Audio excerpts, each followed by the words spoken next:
Hey guys, Doulis here. Thanks for joining us today. We've got a very special presentation today.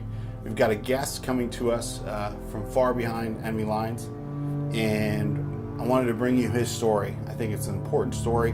It's one that he's risked life and limb and freedom to be here with us today in order to protect his family, his liberty, his work, his livelihood. We're going to obscure his face, we're going to change his voice, and we're not going to use his name. We're going to call him Joe. We split Joe's story up into two parts. In the first part, we're going to look at why Joe became interested in firearms and why he chose to pursue a pistol permit in his state for his own protection. And in part two, we're going to discuss the long and drawn out process that it took him to obtain his freedom. We just didn't let you know this is not legal advice. This is really his story, and we want you to get a better picture of the landscape of freedom in this country of ours. Let's go meet Joe. Joe, it's so good to have you here. Thank you so much for taking the time and taking the risk to join us today. Thank you, Doulos, for having me here today. I'm very glad to be here and to talk about my story.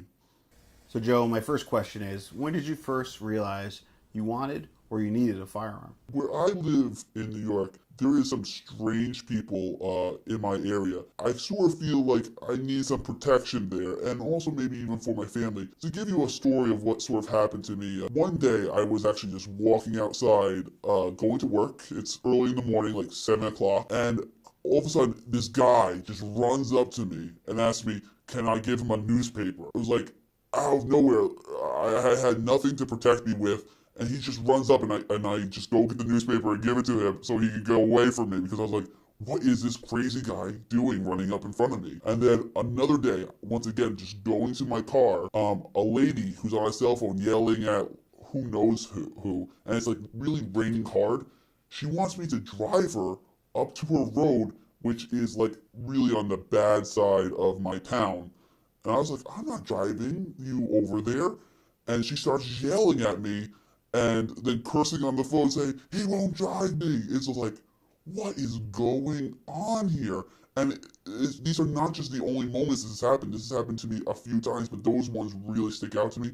And at that point, I was like, I really should get something that protects me from like maybe the situations if something really does happen. So you're telling me that while you're at home, on private property no less, complete strangers walk up to you and ask for newspapers, ask for rides, like your Uber or Lyft or a taxi.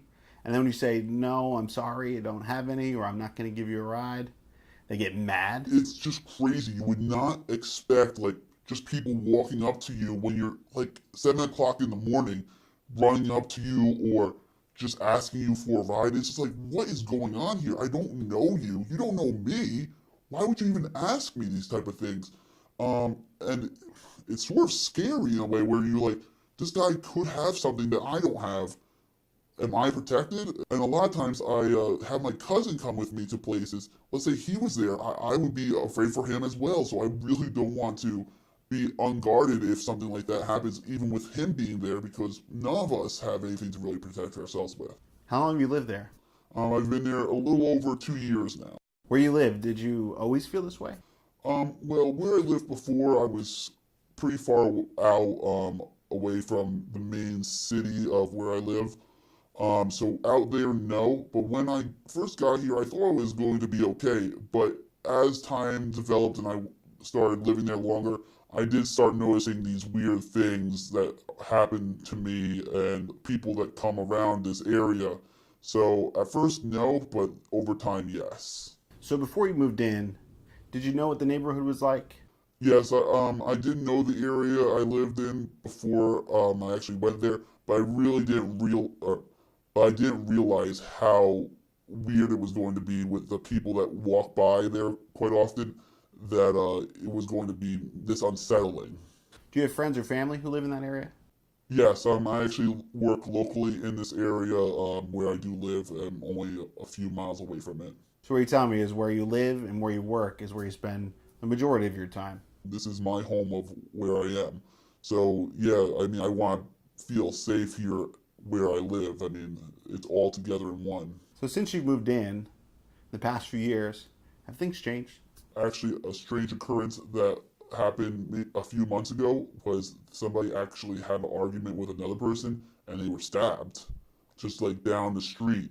Now, this was an argument against two people. It wasn't a random stabbing, but still, for something just to happen like that down the street of where I live, out of nowhere, is crazy. Like, I wouldn't have expected that to be like this, but it just so happens that it happened in my area, and I definitely feel like I would need to be a little bit safer on my side here. So does anyone in your immediate family own firearms? With my immediate family, no, nobody actually has firearms.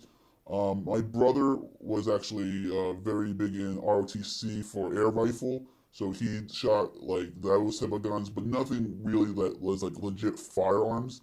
I do know my mother is not very big into firearms. She does not like them at all. So I really didn't grow up really with an opinion either way of firearms are bad or good.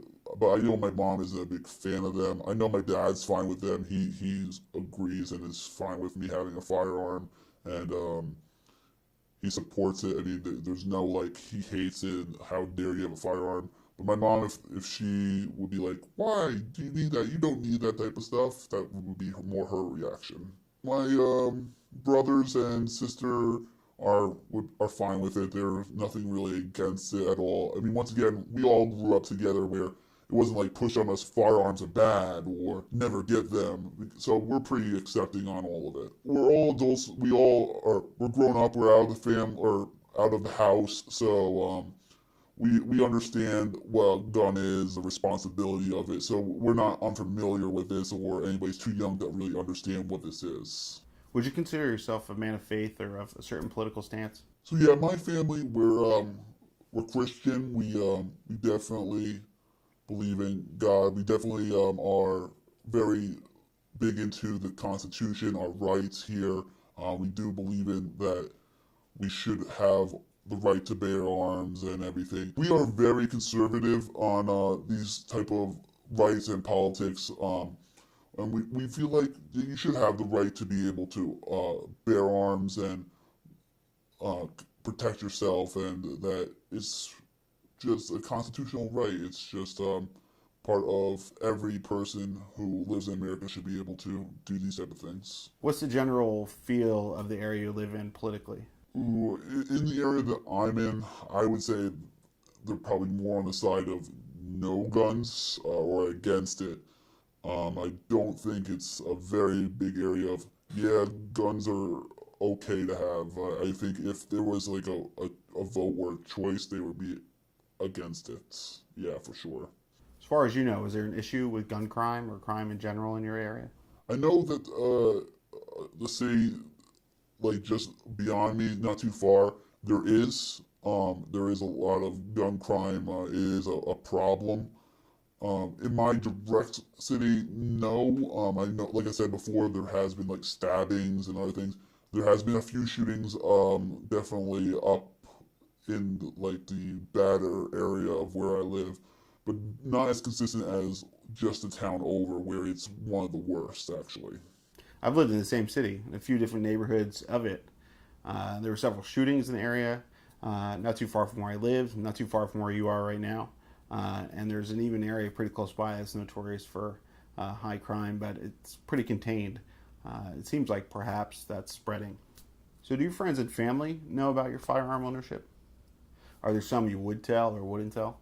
My friends do know that I pursue this. Actually, a few of them helped me out with the references on here. Most of them I'm fine with telling that I have a firearm now. Most of them are fine with it. They're not against me having them that I know about, at least. If they are against it, they aren't telling me, at least. But I think almost everybody's comfortable and fine with it at this point. When was the first time you handled or fired a firearm? The very first time I ever handled a firearm, it was about 4 years ago. It was first a shotgun. We went out skeet shooting, and it was a very different experience. I mean, I was actually a little timid with it at first, but then I actually got very used to it, and I was able to figure it out, and I got actually pre-positioned shooting with it over time. And it wasn't like scary. It wasn't like, oh my gosh, I have a gun in my hand. And then later on, I actually started testing out like rifles and other stuff with Dulos here even helped me out with that. And it was like almost like a great experience. It was like something where it's like, you know what, I should learn how to do something like this, or figure out like if I ever had a situation like how to handle a gun, what safety I need to do, how does a gun actually work. It's like, because up until that point, if I ever was ever given a gun and I needed it in a situation, I would have no clue what to do. It would have been, what do I do? Is it just pull and shoot, or do I need to cock it? Like, I wouldn't even have known the basics. So I'm very glad that I actually got that experience and got to learn about it even before I got my license here today. What was your initial motive to go shooting? This was a little bit different. It was more of a sports thing. It was actually something from my church. So, talking about before our church and life with guns and everything being okay. But yeah, it was more for a fun sport thing. It wasn't so much like I'm thinking I need to learn this for protection purposes or anything like that. And the same thing when I went out and did rifles and other stuff, where it was more like a learning experience and more for sports. It was just like something I thought would be a cool like talent to have. Did your sporting experience influence your self-defense experience? Do you think that you would have considered a firearm even in the first place for self-defense if you hadn't had that sporting experience to begin with? Without the experience of testing out guns and actually knowing how they work, I don't know if I would have felt like, you know what, I need one to protect me, because I might have had the wrong understanding of guns that might be dangerous, and I don't know if I could ever use one to protect myself with it. So that back experience of it really helped me figure out, you know what, a gun can be safe, a gun can be useful, can be used for protection. If I didn't have that experience before, I don't know if I would have actually came to this conclusion today of having a license for a firearm. Overall, would you recommend firearms? I would be okay with recommending it to a family as long as they first, I think, learn about the firearm a little bit, because I think you should maybe test it out, or how it feels for you, maybe like what I did with shotguns or rifles, just to get a feel like, no, I feel comfortable with this, because I can understand actually people might not feel comfortable with guns, or they don't feel like that they can handle it, because I mean there is a little bit to guns to understand.